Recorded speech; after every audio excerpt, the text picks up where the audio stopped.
Don't you come back no more, no more, no more, no more. Hit the road, Jack, and don't you come back no more. Doncs Pardo, les històries perdianes després de repassar coses de la tele. Què ens expliques avui? Doncs mira, començarem per fer una mica de recordatori, sobretot com s'aplicaven a la justícia les penes de mort quan això existia així. I anem, què et diré jo, anem des del 1300, des de l'any 1300, anem a passar a l'edat mitjana i anem fins als principis del segle XIX. Bueno, una de les formes de complir les sentències de mort era la forca. Aleshores, la forca sempre es trobava fora de les ciutats, amb algun camí, i, clar, quan la ciutat anava creixent, doncs la forca se l'havia de canviar de puesto perquè, si no, clar, quedava dintre de la ciutat. Bé, aleshores, les forques de Barcelona, per exemple, va estar a diferents punts. Una va ser el Pla de Palau, una altra el Pla de Sant Antoni, fora de les muralles, perquè llavors inclús parlem de muralles. Una altra forca va estar a Creu Coberta, una altra al Pla de la Boqueria, i l'última forca que va existir dintre de Barcelona va ser entre el barri, una zona que en diu Finestrelles, que és entre la Trinitat Vella i Montcada. Bé, aleshores, aquesta va ser la quinta forca, que d'aquí en català, i encara s'utilitza molt, és que quan tu parles d'un puesto que és molt lluny, dius, escolta, on és això? Doncs això ha estat el puesto, mare de Déu, això és la quinta forca, precisament referint-se a lo lluny que està. D'aquí ve aquesta dita catalana. Bé, llavors l'individu que es condemnava a mort i se'l penjava, doncs normalment no se'l treia de la forca, o sigui, se'l deixaven allà i mira, amb el temps ell ja se'ls penjava. Vull dir que la cosa no quedava massa clar. Llavors, si el crimen que havia, o les coses que havia fet aquesta persona eren molt greus, llavors inclús sí que se'l baixava de la forca i se l'esquarterava. Se'l feia trossos i es llançaven aquests trossos. Bé. Es llançaven, dius? Sí, es repartien pels camps i avall, sí. Inclús hi havia llavors una dita catalana que deien era tan dolent que ni els gossos el volien.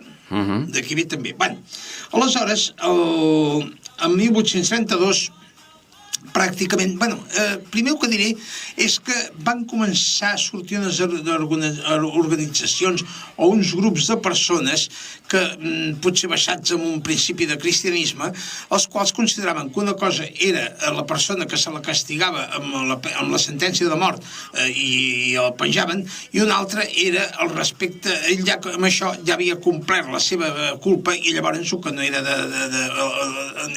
donar sepultura a los muertos, o sigui, com normalment es diu, donar sepultura als morts, doncs era una cosa que s'havia de complir i s'havia de respectar. I van començar a sortir un principi d'organització perquè això es complís. Aleshores, en 1832, ja veus, a principi del segle XIX, doncs en 1832 desapareix la forca i va ser substituïda per el Garrot Vil. El Garrot Vil, inclús en aquells moments, es va considerar que era una cosa molt més humana, molt més elegant. Mare meva.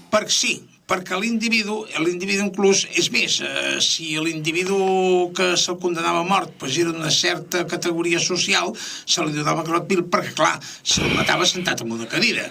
Vull dir que se'l matava... S'acollonen. Sí, però era així. I llavors... Ara vaig al que realment ens interessa. Ja hem fet una mica d'introducció. Llavors me'n vaig amb una cosa que possiblement algun haurà sentit parlar, que era la Reial Arxicofreria de la Puríssima Sang de Nostre Senyor Jesucrist. Bé, què era aquesta institució? Era una institució que era caritativa, no estava formada precisament per gent de tipus catòlica, etc., cristiana, però que no eren ni molt menys monjos ni molt menys d'això. I llavors es va crear a Barcelona sobre el 1400 aproximadament, es va començar a formar. Aquesta confraria es dedicava a l'acompanyament dels condemnats per la justícia. Quan un senyor el condemnaven, doncs aquesta cofreria anava fins al puesto i precisament doncs, el que anaven és a donar-li ajuda espiritual. O sigui, és recolzar-ho des del punt de vista de la seva ànima, per dir-ho així. A l'any 1547 s'institueix una capella a l'església de Santa Maria del Pi, i la congregació va a Santa Maria del Pi, d'aquesta organització. La congregació va existir fins a 1897, que llavors ja es van les execucions, perquè les execucions eren públiques, doncs ja van desaparèixer les execucions públiques, ja no es convidava la gent ni s'entrava ni se'ls permetia l'entrada. Bé, hi ha una cosa que és molt curiosa, perquè hi ha molt recordatori d'això, del pas d'aquesta cofreria. Et dic perquè, per exemple, la cofreria encara existeix, la casa la casa on estava la cofreria, que és exactament a la plaça del Pi. Si tu entres per la porta principal de l'església del Pi, a mà dreta tens un edifici que fa cantonada Cardenal Cassanyes, que aquell edifici era la casa de la cofreria, i encara existeix. Sí, i a més el van restaurar no fa massa temps, Exactament. Llavors, també dintre de l'església del Pi hi ha una capella dedicada a la congregació. Aleshores, llavors aquesta cofreria, una de les coses que va intentar i al final va aconseguir sobre el 1623 és que se'ls hi permetés despenjar un cop se'ls hi havia fet la justícia, se'ls hi permetés despenjar a l'individu i donar-li sepultura. És el que ells volien. Bé, aleshores, 1623, torno a repetir, se'ls hi dona l'autorització perquè això es falli. Ells, et diu, raons de tipus cristianes, que un cop aquest senyor ha complert amb la seva condemna, doncs no hi havia per què. Era una cosa de dignitat ja sobre l'individu, ja no sobre el que havia fet. I es comença d'això. Llavors, quan hi havia un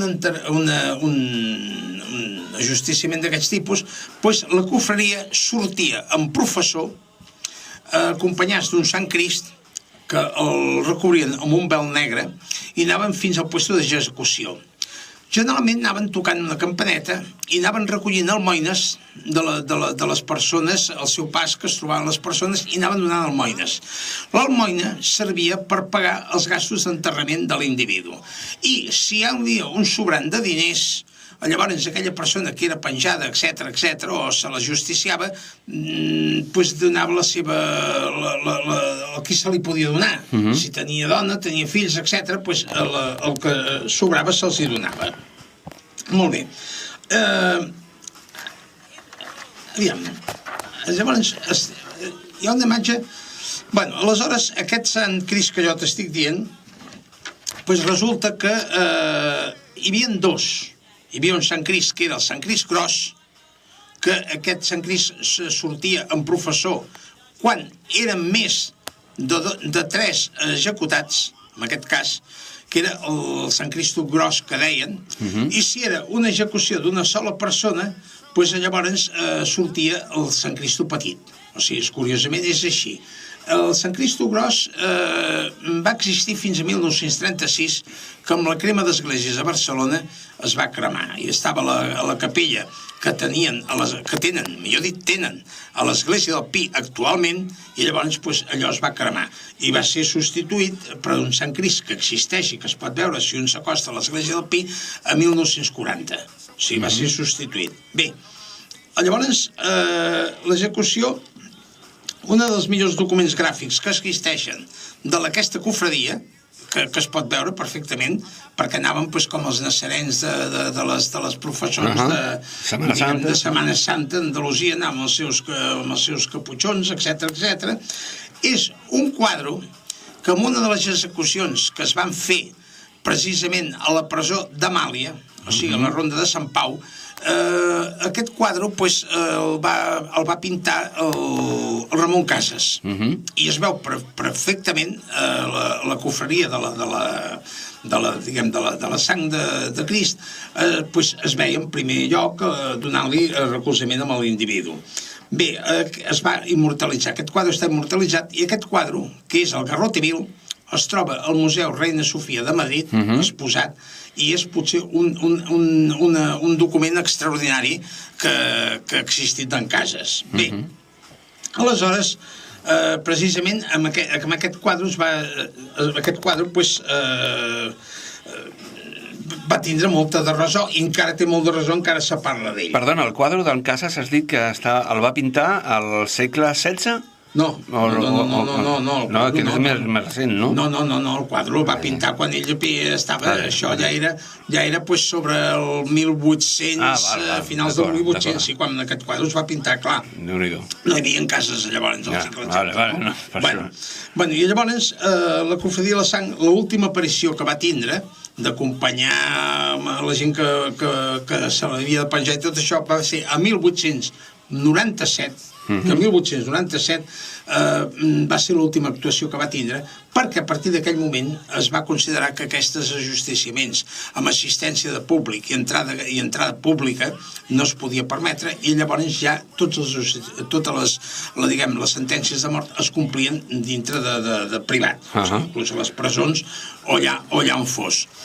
Bueno, i així està l'explicació del que era la cofreria de la sang, que ja dic, a l'església del Pi, si s'hi va, hi ha una capella que està al Cristo de la cofredia. A dins de la mateixa església del Pi, Sí, dins de l'església del Pi, i si ja dic, si vols veure la casa on estava aquesta cofreria, doncs ja dic, és a la plaça del Pi, al costat mateix, la casa que fa cantonada Cardenal Cassanyes. Segur que qui ens escolti ara, quan torni a passar per la plaça del Pi, s'hi fixarà més. Però clar, fins ara potser no s'havien fixat que existia i aquesta on estava la cofreria. Mira, la gent que se'n recordi, quan passi per allà, encara que sigui fer publicitat gratuïta, a sota hi ha una botiga de custó. Sí? Sí, de samarretes d'aquelles modernes i tal. Bueno, doncs mira, tu va canviant els temps, tu. Ara potser potser de portarien cucurutxos, portarien samarretes d'aquest senyor. Més aviat. Però així estem. Molt bé. Doncs això és tot.